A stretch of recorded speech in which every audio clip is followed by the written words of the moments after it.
तो क्या बताया कि लास्ट लाइन थी हमारी कि बृहद हिमालय में हमने देखा कि यहाँ पर नंगा पर्वत से प्रारंभ होता है बृहद हिमालय, नंगा पर्वत से फिर आपके नंदा देवी, कामेट, धौलाधर, अन्नपूर्णा, मकालू, मंसालू और माउंट एवरेस्ट। जो मैंने माउंट एवरेस्ट बताया, माउंट एवरेस्ट भारत का ही नहीं, विश्व का, भारत में नहीं है, नेपाल में स्थित है। तो माउंट एवरेस्ट विश्व का सबसे ऊंचा पर्वत श्रृंखला पर्वत है जिसकी ऊंचाई 8,848 मीटर है। और ये माउंट एवरेस्ट जो है, ये माउंट एवरेस्ट नेपाल में है, माउंट एवरेस्ट। तो एक बार फिर से देख लिए कि हिमालय जो है ये प्रमुख 4 भागों में बटा है। हिमालय, ट्रांस हिमालय, बृहद हिमालय, लघु हिमालय और शिवालिक श्रेणी के नाम से भी जाना। तो ये ट्रांस हिमालय जो है ये 3 भागों में, ट्रांस हिमालय कितने भागों में बेटा? 3 भागों में। इनमें है आपका काराकोरम, लद्दाख और जास्कर श्रेणी।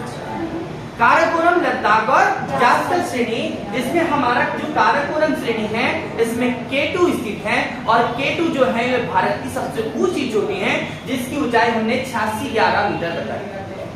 लद्दाख और जास्कर श्रेणी के, लद्दाख और जास्कर श्रेणी के मध्य से आपकी एक नदी निकलती है, उस नदी का नाम सिंधु नदी। सिंधु नदी जो है ये आपकी कराची के निकट जाकर अरब सागर में मिलती है और सिंधु नदी की सहायक नदियों में झेलम, चिनाब, रावी, सतलज और व्यास है। व्यास सतलज की सहायक, ये आपको ध्यान रखना। अब आगे बढ़ते हैं तो हम बृहद हिमालय, यह वाली श्रेणी जो लाल कलर में दिख रही है ये बृहद हिमालय की है, जो ब्लैक कलर में दिख रहे हैं वो लघु हिमालय है और जो ग्रीन कलर में है वो शिवालिक। इनमें हमने लास्ट कक्षा में आपको बताया था कि बृहद हिमालय लघु हिमालय से कैसे अलग होता है। तो मैंने एक आपको मेन सेंट्रल थ्रस्ट नाम बताया। तो लघु हिमालय बृहद हिमालय से मेन सेंट्रल थ्रस्ट द्वारा अलग होता है, वहीं शिवालिक श्रेणी लघु हिमालय से मेन बाउंड्री फॉल्ट के माध्यम से अलग होता है। तो यहाँ पर पर्वत को अलग करने के लिए एक सीमा बनाई गई, उस तरह से हम उसको मानते हैं। ये पर्वत श्रृंखला, हिमालय पर्वत श्रृंखला पूर्व पश्चिम में अधिक चौड़ाई है, जबकि पूर्व में इसकी ऊंचाई ज्यादा है। मतलब आप देखेंगे कि पूर्व की जितनी पर्वत श्रेणियां हैं वो ऊंची हैं और इधर कम है। ठीक है, याद रखना है, माउंट एवरेस्ट की ऊंचाई ज्यादा है। दूसरी बात कि लघु हिमालय के अंतर्गत नाग टिप्पा, महाभारत, पीर पंजाल जैसी श्रेणियां आती हैं। आप सब जानते हैं कि भारत के अन्य क्षेत्रों में इसको देखेंगे। उसके बाद हम आगे बढ़ते हैं तो ये तीनों पर्वत श्रृंखलाएं जो हैं ये अरुणाचल प्रदेश के क्षेत्र में आपस में मिल जाती हैं और यहाँ की एक विशेष, वहां की जनजाति की पहाड़ी के नाम से पहाड़ी बन जाती है। क्या नाम बताया बेटा? डाफला, मिगिर, अबोर और मिसमी। ये जो आपको ग्रीन कलर में अलग दिख रही है ये है नामचा बारवा।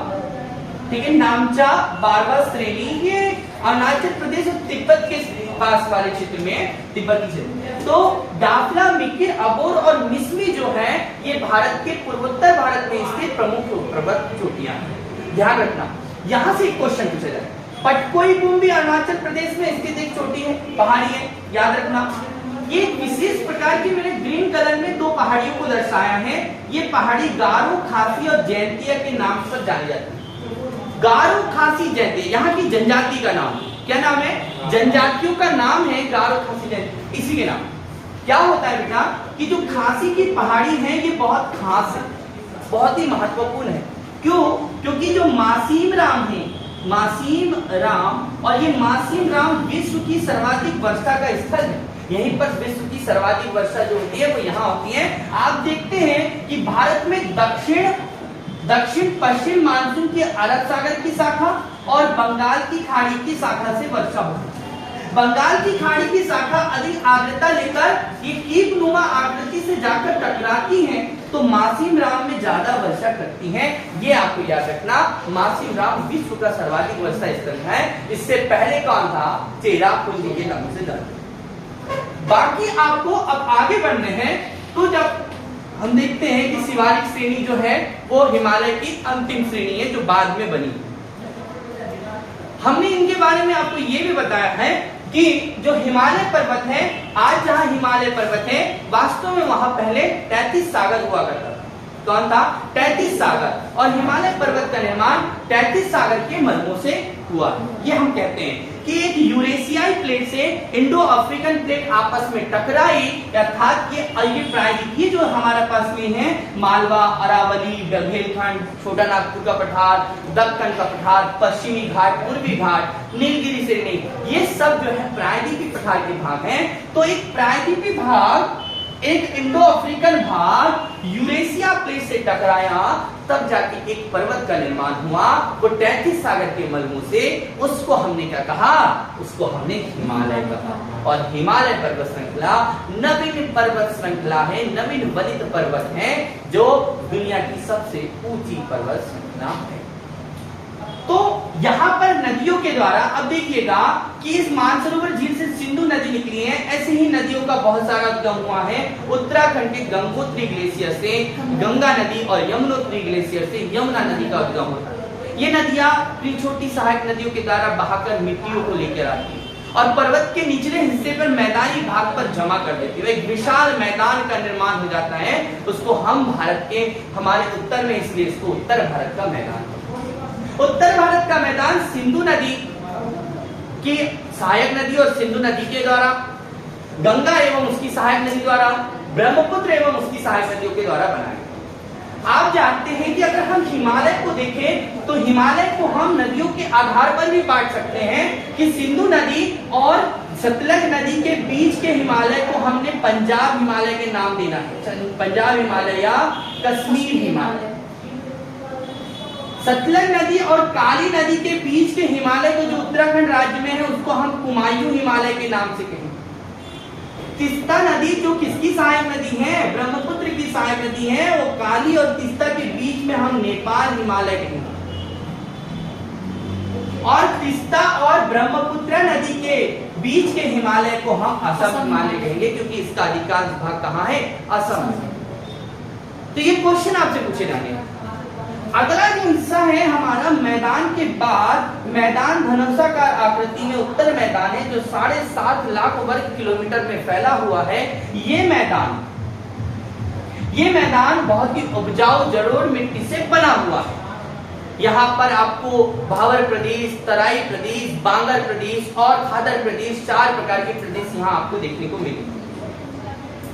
मैदानों की श्रेणी में हम आगे बढ़ते हैं तो आगे देखते हैं कि यहाँ पर प्रायद्वीपीय पठार है, जिसको हम कहते हैं प्रायद्वीप पठार, प्रायद्वीपीय पठार या प्रायद्वीपीय भारत।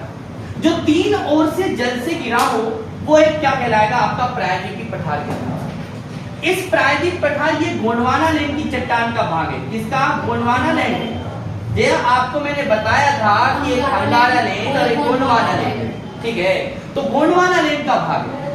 तो उस भाग के मालवा का पठार, आप जैसे सुने हैं कि भैया मालवा का पठार उपजाऊ पठार है, ज्वालामुखी चट्टानों से इसका निर्माण हुआ है। अरावली पर्वत श्रृंखला, अरावली पर्वत श्रृंखला जो है ये विश्व की सबसे प्राचीन पर्वत श्रृंखला है। यहाँ आर्कियन युग की चट्टानें मिलती हैं और ये अरावली पर्वत श्रृंखला गुजरात, राजस्थान, दिल्ली तक के पहुंची हुई है। और अरावली पर्वत को दिल्ली में दिल्ली की पहाड़ी के नाम से जाना जाता है। जो आप कहते हैं ना कि दिल्ली में रायसीना की पहाड़ी है, जहां पर दिल्ली में राष्ट्रपति भवन बना हुआ है। दिल्ली में राष्ट्रपति भवन, इंडिया के दिल्ली में लाल किला स्थित है। लाल किला का निर्माण किसने करवाया? शाहजहां, है ना? और ताजमहल कहाँ स्थित है? आगरा। कहाँ? आगरा। Very good. तो देखिए बेटा, अरावली पर्वत श्रृंखला भी बहुत ही महत्वपूर्ण पर्वत श्रृंखला। इसी तरह से आपकी पश्चिमी घाट, ये पश्चिम में स्थित है, तो पश्चिमी सह्याद्री पर्वतमाला, ये पूर्वी सह्याद्री पर्वतमाला। पूर्वी और पश्चिमी सह्याद्री पर्वतमाला जो है वो एक पर्वत पर मिलती है, नीलगिरी के पहाड़ी, नीलगिरी पर्वत पर, नीलगिरी पर्वत। पश्चिमी घाट पूर्वी घाट का मिलन बिंदु क्या है? नीलगिरी पर्वत।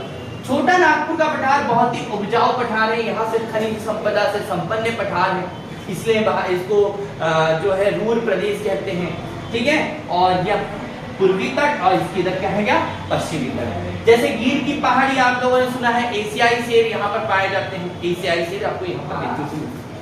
तो कुल मिला के इस तरह से आपको यहाँ पे भारत के भूगोल का अध्ययन करना है, जिसमें आपको भारत को जो हमने बांटा है कि पर्वतीय भाग उत्तर का, पर्वतीय भाग फिर उत्तर का मैदानी भाग, प्रायद्वीपीय पठार और पूर्वी घाट और पश्चिम। ठीक है, आपको ये ध्यान रखना है, यहां से एक क्वेश्चन पूछा है। ठीक, इसके बाद हम कर लेते हैं।